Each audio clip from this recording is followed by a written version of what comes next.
Okay, dumako na tayo sa huling K, katanungan. At ito naman ang katanungan para sa ating tatlong bread winnables. Ayan.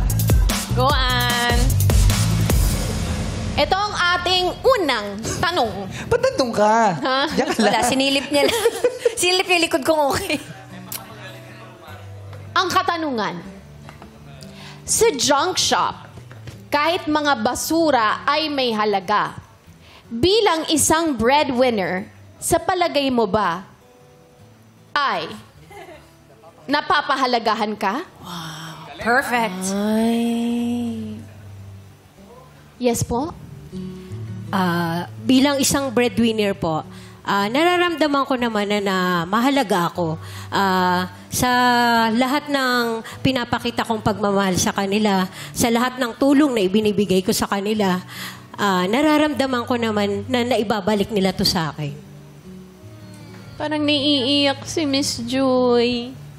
Ba't po kayo naiyak? Sa papaano pong paraan? Wala na daw. Hindi na pwede magtanong. Oo, Okay. hanggang ganun lang. Dito na tayo kay Sir Renato. Sa junk shop, kahit mga basura ay may halaga. Bilang isang breadwinner, sa palagay mo ba ay napapahalagahan ka? Sa akin pong opinion po, sa ngayon po parang di ko po ramdam sa ngayon yung pagpapahalaga. Kasi yung salitang kamusta, isang bagay na yun na mahalaga ka eh. Yung kamustahin ka, tanongin ka kung anong sitwasyon mo, yung kamustahin ka man lang, malaking bagay na yun eh. Yung maalala ka nila, ganun. Pero in the same time, syempre, para sa akin, sapat na sa akin yung tinulungan ko sila. Sapat na sa akin yung naranasan nila yung pagtulong ko bilang breadwinner. Kahit hindi ko naranasan, tulungan ako.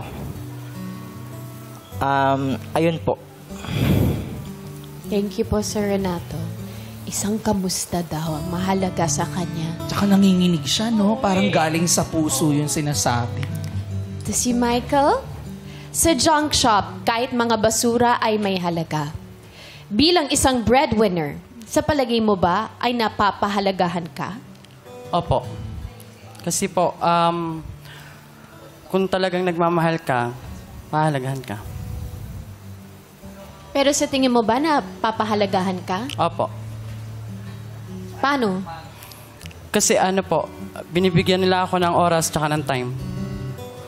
Oras tsaka time. Yes po. Iba yun. Tama naman. Filipino time yung Just sa in iba case. kasi yun. Medyo may... we have to translate para Yes. diba? So, oras, oras at saka tsaka time. Tama. Gets kita. Yeah. Ganun niya kagustong magkaroon ng Kasi oras. meron yung wall clock minsan, tsaka may oras ka din dito. Orasan. Yes, Oras. Watch mo. Okay, maraming salamat. Thank you, Michael. Ayan. Sana nakatulong yun o nakadagdag ba ng lito? Parang mas nalito.